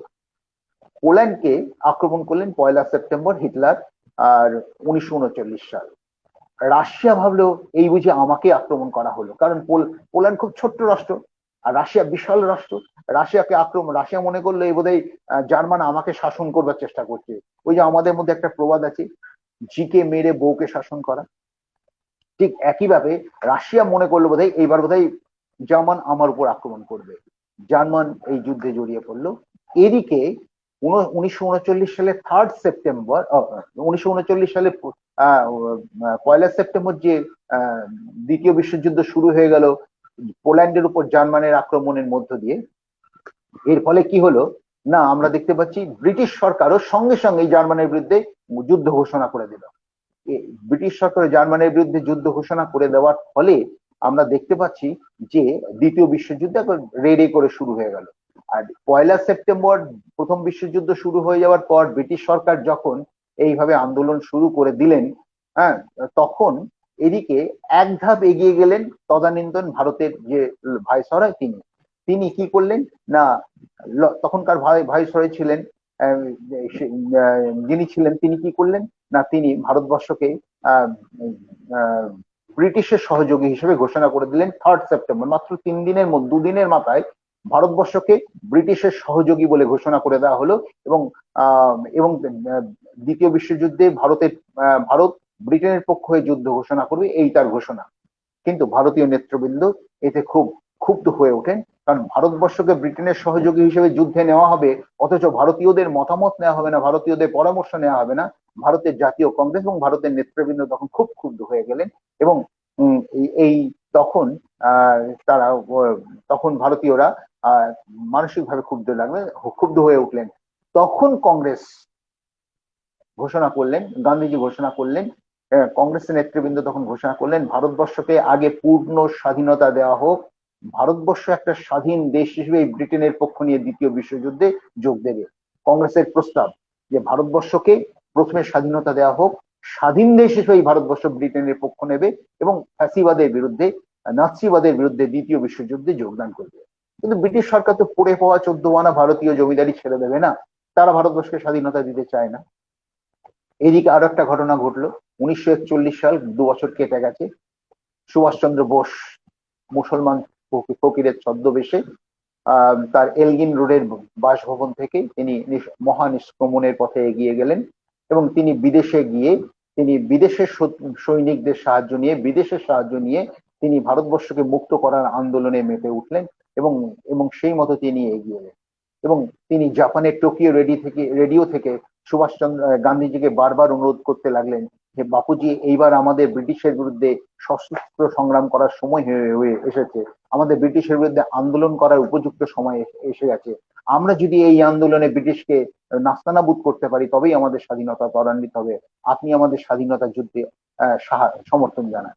এদিকে সুভাষচন্দ্র বোস বিদেশের কাছ থেকে সৈন্য জোগাড় করে যে রাসবিহারী বসু এবং ক্যাপ্টেন মোহন সিং যে আজাদিন বাহিনী তৈরি করেছিলেন, সেই আজাদিন বাহিনীর নেতৃত্ব গ্রহণ করলেন এবং সেই নেতৃত্ব গ্রহণ করে তিনি আজাদিন বাহিনীকে আরো প্রগতিশীল, আরো এগিয়ে অগ্রবর্তী করে তোলার জন্য তিনি ভারতবর্ষের বিভিন্ন নেতার নামে তার বাহিনী তৈরি করলেন। আজাদ বাহিনী, গান্ধী বাহিনী, জওহরলাল বাহিনী, ঝাঁসির রানী বাহিনী। হিন্দু মুসলমান সৈনিকদের মধ্যে তিনি একসাথে রান্না করে খাইয়ে ধর্মনিরপেক্ষতার বার্তা তৈরি করে দিলেন এবং তারা আজাদিন বাহিনী ভারতবর্ষের স্বাধীনতা সংগ্রামের জন্য এগিয়ে আসতে লাগলো। এদিকে 1900 আমরা দেখতে পাচ্ছি যে ভারতীয়দের স্বাধীনতা দেবার কিন্তু কোনো হেলদোল ব্যাপারে কোনো হেলদোল নেই ব্রিটিশ সরকারের। মতো অবস্থায় আমরা ভারত এদিকে একটা দুটো খুব গুরুত্বপূর্ণ ঘটনা ঘটলো। আমরা দেখতে পাচ্ছি যে জাপান দ্রুত গতিতে এগিয়ে আসছে। জাপান দ্রুত গতিতে এগিয়ে আসছে এবং আমরা এবং সঙ্গে সঙ্গে আমরা দেখতে পাচ্ছি যে 1941 সালের ডিসেম্বর মাসে জাপানের পার্ল হারবারে বোমা বিস্ফোরণ ঘটলো এবং এটা একটা গুরুত্বপূর্ণ ঘটনা। এবং সঙ্গে সঙ্গে আমরা দেখতে পাচ্ছি যে 1942 সালের 26শে মার্চ 26শে মার্চ আমরা জাপান সিঙ্গাপুর দখল করে নিল। তারপরে 8ই এপ্রিল আমরা দেখতে পাচ্ছি 15ই ফেব্রুয়ারি বা 8ই মার্চ আমরা দেখতে পাচ্ছি রেঙ্গুন দখল হয়ে গেল এবং 23শে মার্চ আন্দামান দখল হয়ে গেল। মানে এইভাবে জাপানের যে দ্বিতীয় বিশ্বযুদ্ধের বাহিনী ক্রমশ ভারতস্থ ব্রিটিশ সরকারের ঘাড়ের উপর থাবা ফেলতে শুরু করে দিয়েছে। আন্দামানে এসে গেছে জাপানি বাহিনী, তার মানেই ভারতকে আক্রমণ করে বসবে জাপান। এই যে একটা পরিবেশ তৈরি হলো, ব্রিটিশ সরকার তাতে আতঙ্কিত হয়ে উঠলেন এবং এই আতঙ্ক থেকেই তারা ভারতীয়দের সমর্থন, ভারতীয়দের মানসিকভাবে তুষ্ট করতে উদ্বুদ্ধ হয়ে উঠলেন। তখন তারা ভারতবর্ষের মানুষজনকে তুষ্ট করার জন্য, ভারতবর্ষের মানুষজনের মানসিকতা জয়লাভ করার জন্য তারা ভারতীয়দের রাজনৈতিক সমস্যার সমাধান করার জন্য একটা উদ্যোগ এইবার গ্রহণ করলেন। তারা 1942 সালের 23শে মার্চ, যেদিন আন্দামান দখল করেছিল জাপান, সেই দিন ভারতবর্ষে স্যার স্ট্যাফোর্ড ক্রিপসের নেতৃত্বে একটা ক্রিপস মিশন পাঠান। ক্রিপস মিশনের বক্তব্য ছিল ভারতবর্ষকে স্বাধীনতা, দ্বিতীয় বিশ্বযুদ্ধে মিটে গেলে ভারতবর্ষকে স্বাধীনতা তো নয়, স্বশাসিত এলাকার মর্যাদা দেবে, স্বায়ত্ত শাসনের এলাকার মর্যাদা দেবে। কিন্তু ভারতবর্ষের জনগণের দাবি ছিল পূর্ণ স্বরাজের দাবি। কিন্তু ব্রিটিশ সরকার Cripps mission Bharat Stafford Cripps ভারতীয় নেতৃবৃন্দের সঙ্গে আলোচনায় অত্যন্ত উদারভাবে এগোচ্ছিলেন। কিন্তু এই উদারভাবে এগিয়ে যাওয়াটাই, এবং তিনি দায়িত্বশীল জাতীয় সরকার গঠনের প্রতিশ্রুতি দিতেও আরম্ভ করেছিলেন যে ভারতীয়রা দায়িত্বশীল জাতীয় সরকার তৈরি করবে, তবে ব্রিটিশ সরকারের কাছে তাদের আনুগত্য রাখতে হবে। স্বাধীনতা পাবে না, কিন্তু নিজেরা নিজের দেশ শাসন করবে।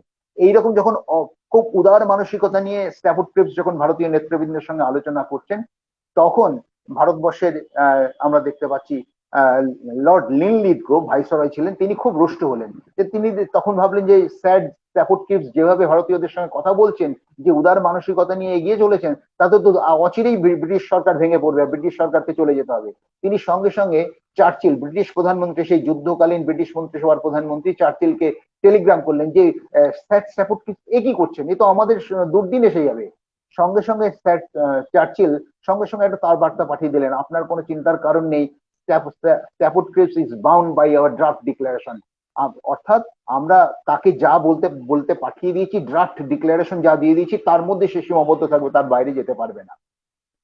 হলেও তাই, স্যার স্ট্যাফোর্ড ক্রিপসের সব উদারনৈতিক আলোচনা ওই ঘটনাতেই রাতারাতি বদলে গেল এবং স্যার স্ট্যাফোর্ড ক্রিপস সম্পূর্ণ পাল্টি খেলেন, উল্টে গেলেন, গিয়ে বললেন যে যুদ্ধের শেষে ডোমিনিয়ন স্ট্যাটাস দেওয়া হবে, আর কিছু কথাবার্তা এগোনো চলবে না। অর্থাৎ কংগ্রেসের যে দাবি ছিল পূর্ণ স্বরাজের দাবি, স্বাধীনতার দাবি, সেই দাবি মানা হলো না। কংগ্রেস স্যার স্ট্যাফোর্ড ক্রিপসের প্রস্তাবকে প্রত্যাখ্যান করলেন। গান্ধীজি বললেন, কবে যুদ্ধ শেষ হবে, কবে আমাদের ডোমিনিয়ন স্ট্যাটাস দেবে, স্বাধীনতার প্রশ্নই নেই। এই তো হচ্ছে যে এটা হচ্ছে একটা post dated check on a crushing bank, যে ব্যাংকটা ভেঙে যাবে, ধ্বংসোন্মুখ ব্যাংকের নামে ভবিষ্যৎ তারিখের চেক। অর্থাৎ ব্যাংকটা ভেঙে যাবে অচিরেই, অথচ তার নামে বহু পুরনো তারিখের ডেট দেওয়া হচ্ছে, চেক দেওয়া হচ্ছে। এই পোস্ট ডেটেড চেক নিয়ে আমরা কি করব? তিনি গান্ধীজি এই post dated check on a crushing bank বলে ক্রিপস মিশনকে প্রত্যাখ্যান করলেন। ক্রিপস মিশন বাতিল হয়ে গেল, ক্রিপস মিশন আর কার্যকর হলো না। এদিকে মুসলিম লীগের মোহাম্মদ আলী জিন্নাও খুব অভিমানী হলেন। তিনি বললেন, স্যার স্ট্যাফোর্ড ক্রিপস যত কংগ্রেসের নেতৃবৃন্দের সঙ্গে কথা বলেছেন, মুসলিম লীগের নেতৃবৃন্দকে উপেক্ষা অবহেলা করে, অতএব মুসলিম লীগের প্রতি যে উপেক্ষা অবহেলা করেছে স্যার স্ট্যাফোর্ড ক্রিপসের মিশন, আমরা এই প্রস্তাব মানছি না। ফলে ভারতবর্ষের তদানীন্তনকালে দুটি গুরুত্বপূর্ণ জাতীয় দল, কংগ্রেস এবং মুসলিম লীগ, দুটোই কি করলেন না, এই স্যার স্ট্যাফোর্ড ক্রিপসের মিশনকে প্রত্যাখ্যান করলেন। মিশন ব্যর্থ হয়ে গেল। 1942 সালের এই স্যার স্ট্যাফোর্ড ক্রিপসের মিশন, ভারতবর্ষের রাজনৈতিক সমস্যা সমাধানের জন্য যে মিশনকে পাঠানো হয়েছিল, সেই রাজনৈতিক সমস্যার কোনো সমাধান হলো না।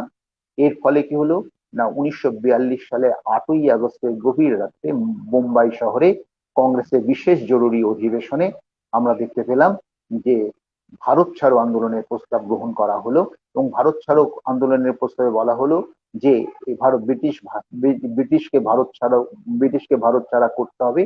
কেন না সেটা ভারতবর্ষের উন্নতির জন্য এবং ইউনাইটেড নেশনস বা যে সম্মিলিত জাতিপুঞ্জ গঠিত হতে চলেছে তার স্বার্থের জন্য ভারতবর্ষের গঠিত হতে হবে। ভারত ছাড়ো আন্দোলনের যখন প্রস্তাব গ্রহণ করা হলো 1942 সালের 8ই আগস্টের গভীর রাত্রে, ভোর হতে না হতেই গান্ধী, আজাদ, প্রসাদ, নেহেরু, প্যাটেল সকল গুরুত্বপূর্ণ কংগ্রেস নেতাকে গ্রেপ্তার করে নেওয়া হলো এবং শুধু ওই জাতীয় স্তরের নয়, এমনকি বিভিন্ন প্রদেশ স্তরে মানে আঞ্চলিক স্তরে যে নেতারা কংগ্রেস নেতারা ছিলেন তাদেরকে গ্রেপ্তার করে নেওয়া হলো। গান্ধীজিকে যখন গ্রেপ্তার করা হচ্ছে, গান্ধীজি তখন একটা মন্ত্র দিয়ে গেলেন যে I am not going to be satisfied with anything short of complete independence. We shall do or die. We shall either free India or die in that attempt. আমি পূর্ণ স্বাধীনতা ছাড়া আর কোনো কিছুতে বিশ্বাস করতেন সন্তুষ্ট হতে রাজি নন। I am not satisfied with anything short of complete independence. পূর্ণ স্বাধীনতা ছাড়া অন্য কোনো কিছুতে আমি বিশ্বাস করতে রাজি নই। We shall do or die. আমরা হয় করব না হয় মরব। We shall either free India. হয় আমরা ভারতবর্ষকে স্বাধীন করব, or die, মরব in that attempt, সেই প্রচেষ্টাতে। ভারতীয় জনগণের কাছে এটা একটা বেদ মন্ত্র হয়ে গেল, ডু অর ডাই, করেঙ্গে ইয়ে মরেঙ্গে, করবো না হয় মরবো। এই করবো না হয় মরবো মন্ত্রে বিমোহিত হয়ে ভারতবর্ষের মানুষজন 9ই আগস্টে ভোরবেলা থেকে শুরু করে দিল ভারত ছাড়ো আন্দোলন। ভোরবেলায় তারা পিকেটিং শুরু করলেন, মিছিল শুরু করলেন, বিক্ষোভ প্রদর্শন করতে লাগলেন। এইভাবে তারা ভারত ছাড়ো আন্দোলন করতে লাগলো। সর্বত্র তখন ব্রিটিশ ভারত ছাড়ো, ভারত মাতা জিন্দাবাদ, গান্ধীজি জিন্দাবাদ, জওহরলাল নেহেরু জিন্দাবাদ, সুভাষচন্দ্র জিন্দাবাদ, আজাদ জিন্দাবাদ, সর্বত্র ভারতবর্ষে সর্বত্র এই ধ্বনি মুখরিত হতে লাগলো, এই স্লোগান গুলো মুখরিত হতে লাগলো। 1942 সালের 9ই আগস্টে ভোরবেলাটা সকালবেলাটায় এইভাবে সাংবিধানিক আন্দোলনের মধ্যে দিয়ে, নিয়মতান্ত্রিক আন্দোলনের মধ্যে, মিছিল, মিটিং, পিকেটিং ইত্যাদির মধ্যে দিয়ে চললো। ডক্টর সুমিত সরকার তার মডার্ন ইন্ডিয়া 1857 to 1947 এই বইটাতে তিনি লিখছেন যে ভারত ছাড়ো আন্দোলন, আমার কাছে সেটা অপেক্ষাকৃত গ্রহণযোগ্য মনে হয়েছে, যে ভারত ছাড়ো আন্দোলন 3টে পর্যায়ে পরিচালিত হয়েছিল। সেটা হচ্ছে 9ই আগস্টের সকালবেলা থেকে মার্চ অগাস্ট মানে 14ই আগস্ট পর্যন্ত, তারপরে 15ই আগস্ট থেকে শেষ পর্যন্ত অগাস্টে একটা অধ্যায়, আর একটা হচ্ছে সেপ্টেম্বরের মাঝামাঝি অধ্যায়।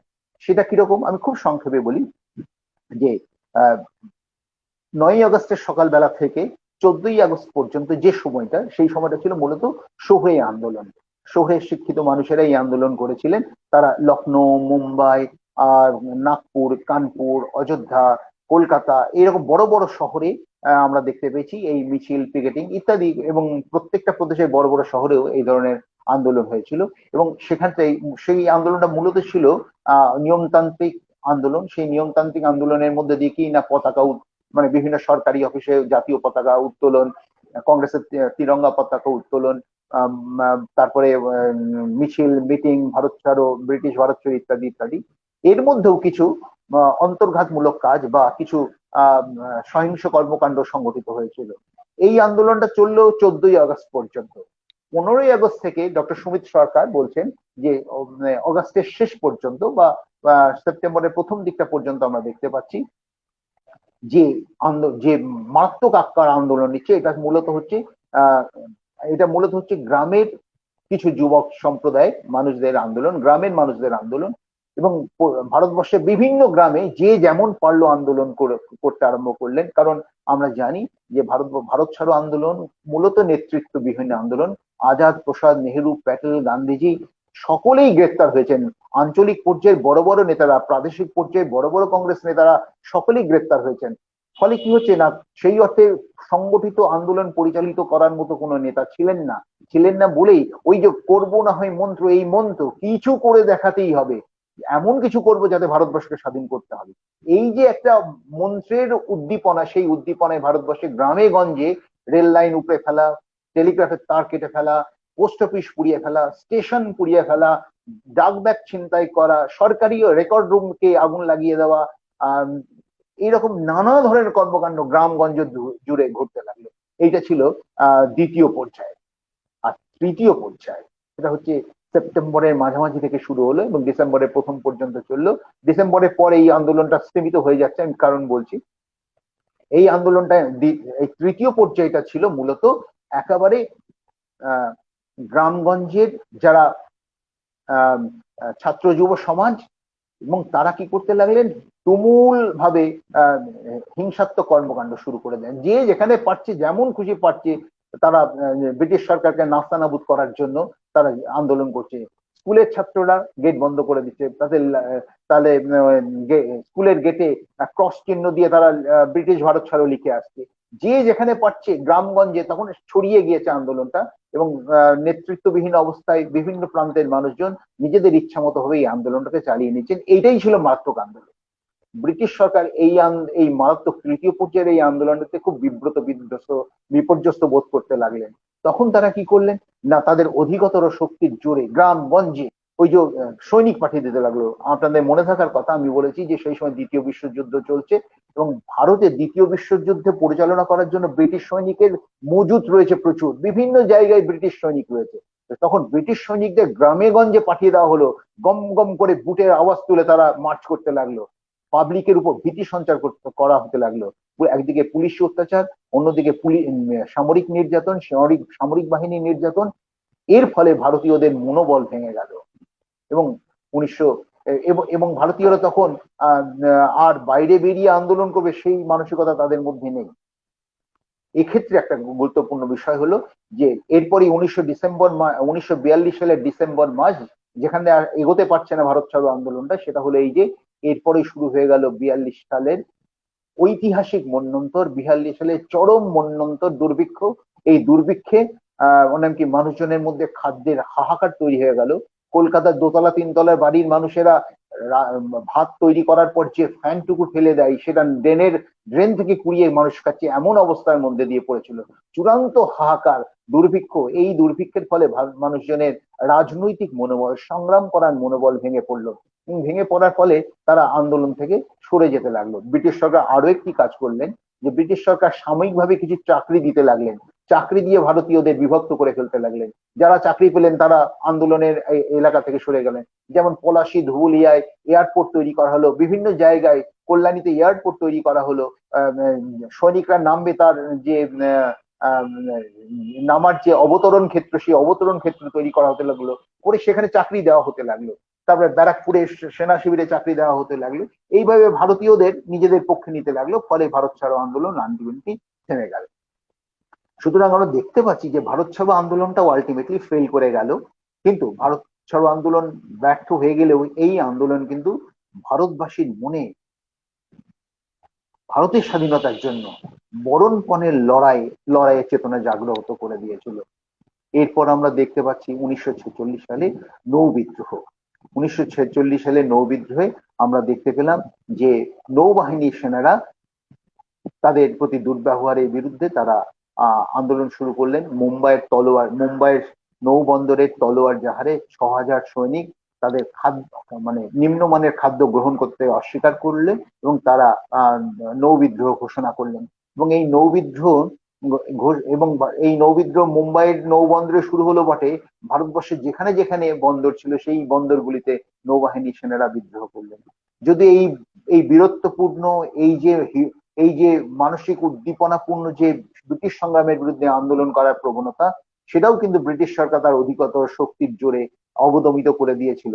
নৌবিদ্রোহ কিন্তু এটা প্রমাণ করে দিয়েছিল যে নৌবাহিনীও নাস্তানাবুদ করতে পারে ব্রিটিশ সরকারের। আসলে ব্রিটিশ সরকারের ভারতবর্ষের শাসনের মেরুদণ্ডই তো ছিল সেনাবাহিনী। সেই সেনাবাহিনী যদি বিগড়ে যায়, তাহলে কিন্তু সেই সেনাবাহিনী যদি বিপক্ষে চলে যায়, তাহলে কিন্তু ভারতীয়দের পক্ষে, ব্রিটিশ সরকারের পক্ষে ভারতের উপর শাসন পরিচালনা করা অসম্ভব হয়ে উঠবে। সেই মানসিকতা থেকেই তার কঠোর হাতে আমরা দেখতে পাচ্ছি যে নৌবিদ্রোহকে দমন করতে লাগলেন। এবং নৌবিদ্রোহে যিনি নেতা ছিলেন, তাকে কৃষ্ণ সাগরে পাথরে মুড়িয়ে তাকে কৃষ্ণ সাগরে ডুবিয়ে দেওয়া, হত্যা করা হয়। এভাবে একটা নির্মম পরিস্থিতির মধ্যে দিয়ে নৌবিদ্রোহ পরিসমাপ্তি ঘটে।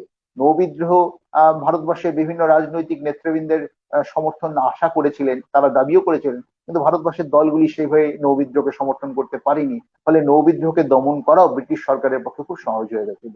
কিন্তু নৌবিদ্রোহ যেটা প্রমাণ করেছিল যে ব্রিটিশ সরকারের বিরুদ্ধে ভারতবর্ষের একটি অংশের জনগণও লড়াই করলে তারা এগিয়ে যেতে পারবে, এই মানসিকতা, এই জাতীয়তাবাদী চেতনা, এই এই বীরত্বপূর্ণ চেতনা তাদের মধ্যে তৈরি করে দিয়েছিল।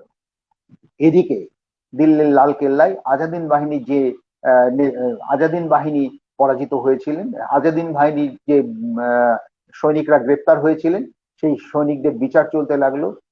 সেই বিচারের নামে যে অবিচার বা বিচারের নামে যে প্রহসন চলছিল, তার বিরুদ্ধে সারা ভারতবর্ষে রব উঠলো, তার বিরুদ্ধে সারা ভারতবর্ষে উত্তেজনা ছড়িয়ে পড়লো এবং অবশেষে এবং আজাদিন বাহিনীর সদস্যদের, বন্দি বাহিনীর বন্দি সদস্যদের যে কারাদণ্ডে দণ্ডিত করা হয়েছিল, যে সেই দণ্ড তাদের মুকুব করা হলো।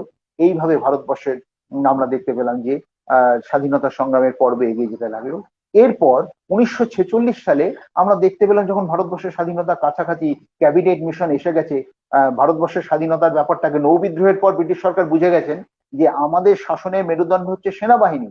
সেই সেনাবাহিনী যখন এতটা আমাদের বিরুদ্ধে চলে যাচ্ছে, বেশি দিন আর আমাদের শাসন চালানো ভারতবর্ষে সম্ভব হবে না। তখন এই মানসিকতা, এই উপলব্ধি থেকে ব্রিটিশ সরকার ভারতবর্ষে 1946 সালে ক্যাবিনেট মিশন, মন্ত্রী মিশন প্রেরণ করে।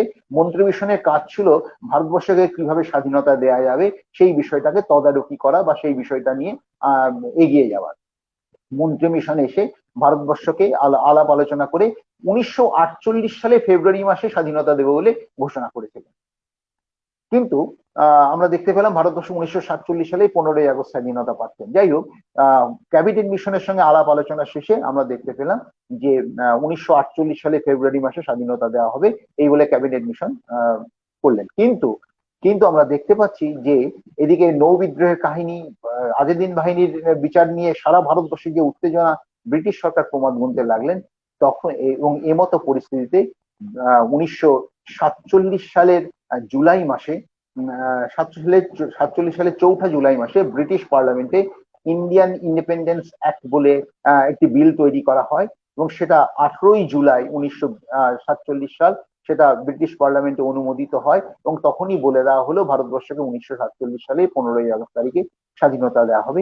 এর মধ্যে মাউন্ট ব্যাটেন পরিকল্পনা আছে, এর মধ্যে ভারত বিভাজনের ব্যাপারটা রয়েছে এবং এর মধ্যেই ভারত বিভাজনের ব্যাপারটা ঘটে গেল এবং আমরা দেখতে পাচ্ছি আলটিমেটলি ভারতকে স্বাধীনতা দেওয়ার মুহূর্তে ভারতকে বিভক্ত করা হলো এবং 14ই আগস্ট তারিখে পাকিস্তানকে স্বাধীনতা দেওয়া হলো এবং 14ই আগস্টের গভীর রাত্রে ভারতবর্ষকে স্বাধীনতা দেওয়া হলো এবং আমরা সেটাকে 15ই আগস্ট বলছি। এবং এই 15ই আগস্টের যে ব্যাপারটা, সেটা 14ই আগস্টের গভীর রাত্রে আমরা 15ই আগস্ট বলছি এবং তখন 14ই আগস্টের গভীর রাতে যেহেতু আমরা জানতে পেরেছি যে আমরা স্বাধীনতা পাচ্ছি, তখন সারা ভারতবর্ষে তুমুল উত্তেজনা, তুমুল শিহরণ, তুমুল আলোড়ন। আমরা আগামীকাল ভোর থেকে স্বাধীন, আগামীকাল থেকে আমরা মুক্ত, আগামীকাল ভারতবর্ষে আমাদের নতুন দিন তৈরি হবে, এক নতুন সূর্যালোকিত প্রত্যুষ আমরা দেখতে পাবো।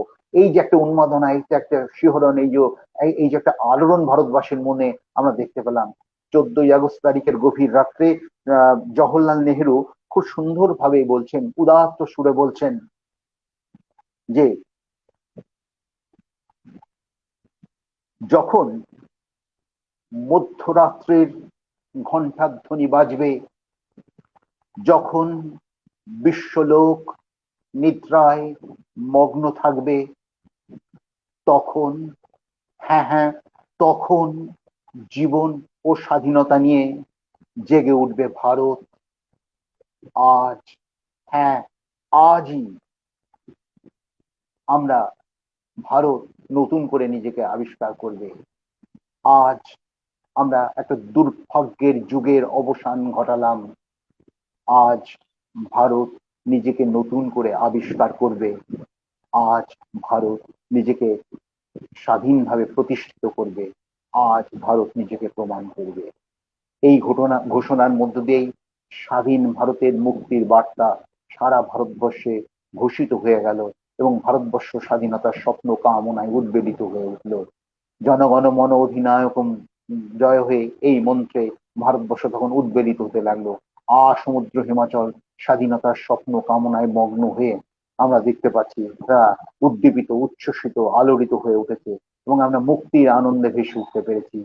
আজ সেই 15ই আগস্ট, যে দিনটাকে স্মরণ করে আমরা প্রতি বছর নিজেদেরকে স্বাধীন দৃপ্ত অহংকারী মানুষ, স্বাধীন দৃপ্ত গর্বিত মানুষ, স্বাধীন সত্তার পরিপূর্ণ মানুষ হিসাবে গ্রহণ করেছি।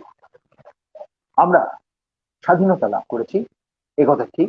সঙ্গে সঙ্গে স্বাধীনতার যে মহিমা আমরা এখনো পর্যন্ত উপলব্ধি করে উঠতে পারিনি, কারণ এখনো আমাদের মধ্যে বৈষম্য রয়েছে, এখনো আমাদের মধ্যে হাহাকার রয়েছে, এখনো আমরা অর্থনৈতিক দিক থেকে পরিপূর্ণভাবে স্বাধীন হতে পারিনি, এখনো আমাদের মধ্যে জাতিভেদ, আঞ্চলিকতা ভেদ, ভাষাভেদগত বিভেদ রয়েছে। কিন্তু এই বিভেদ গুলোর জন্যই আজ ভারতবর্ষ দীর্ণ বিদীর্ণ হয়ে পড়ছে। কিন্তু তবু আমাদের এই বৈচিত্র্যের মধ্যে ঐক্য, ইউনিটি ইন ডাইভার্সিটি, এটাকে মাথায় রাখতে হবে এবং আমরা এই বৈচিত্র্যের মধ্যে ঐক্যকে মাথায় রেখেই আগামী দিনে সুস্থ সুন্দর ভারতবর্ষ গড়ে তুলব এবং আমরা যথার্থই যেন সেই যথার্থ ভারতবর্ষ, সেই আলোকিত ভারতবর্ষ, সেই উজ্জ্বল ভারতবর্ষ গড়ে তুলতে পারি, সেই বিষয়ে প্রতিজ্ঞাবদ্ধ হব আজকের বিশেষ দিনটিতে। এবং তাহলেই আমরা আগামী দিনে চেষ্টা করতে পারবো সুস্থ সুন্দর উজ্জ্বল ভারতবর্ষ গড়ে তোলার। সেদিনই ভারতবর্ষ পৃথিবীতে নিজেকে প্রতিষ্ঠিত করতে পারবে। সেদিন আমরা অতুল প্রসাদের কবিতার সঙ্গে বলতে পারবো, বলো বলো বলো সবে, শত বিনা বেনু রবে, ভারত আবার জগৎ সভায় শ্রেষ্ঠ আসন লবে। ভারতবর্ষ শ্রেষ্ঠ আসন নেবে, ভারতবর্ষ পৃথিবীতে তার গৌরবান্বিত ভূমিকা পালন করবে। আমরা সেই সুদিনের স্বপ্ন দেখব, সেই সুদিনের জন্য আমরা আকাঙ্ক্ষায় বসে থাকব এবং সঙ্গে সঙ্গে আমাদের প্রতিজ্ঞাবদ্ধ হতে হবে, আমাদের প্রতিশ্রুতি দিতে হবে আমরাও যথার্থ ভারতবাসীর মতো হৃদয়ে মননে স্মরণে ভারত মাতার জয়গান করব এবং আমরা যথার্থই বলতে পারবো, বন্দে মাতরম, ভারত মাতা তোমায় বন্দনা করি, ভারত মাতা তোমায় সেলাম, ভারত মাতা তুমি মহান, তোমাকে জানাই মোর ক্ষুদ্র প্রণাম। সবাইকে আমার ধন্যবাদ, কৃতজ্ঞতা। বিশেষ করে রাষ্ট্রবিজ্ঞান চর্চা কেন্দ্র যারা এইরকম একটা মহতি উদ্যোগ আজকের দিনে গ্রহণ করেছে, তারা হাজারো সালাম পাওয়ার যোগ্য, হাজারো কৃতজ্ঞতা পাওয়ার যোগ্য। অন্তত ভারতবর্ষের এই দিনটাকে তারা স্মরণে রাখার, মননে রাখার যে উদারতা দেখিয়েছেন, সেই উদারতা, সেই মানসিকতাকে আমি আন্তরিকভাবে প্রশংসা জানাই। রাষ্ট্রবিজ্ঞান চর্চা কেন্দ্র এগিয়ে চলুক তার অগ্রগতিতে। রাষ্ট্রবিজ্ঞান চর্চা কেন্দ্র আরো সুন্দরভাবে তাদের কাজকর্ম পরিচালনা করুক, তাদের প্রতি আমার শুভেচ্ছা রইল। এবং সকল দর্শক শ্রোতা যারা আমার এই কথাগুলো, নিরস কথাগুলোকে শুনবার চেষ্টা করেছেন, সকলকে আমার আন্তরিক কৃতজ্ঞতা, ভালোবাসা জানাই। নমস্কার। স্যারকে অনেক ধন্যবাদ আমাদের রাষ্ট্রবিজ্ঞান চর্চা কেন্দ্রের পক্ষ থেকে এত সুন্দর একটি বক্তব্য দেওয়ার জন্য।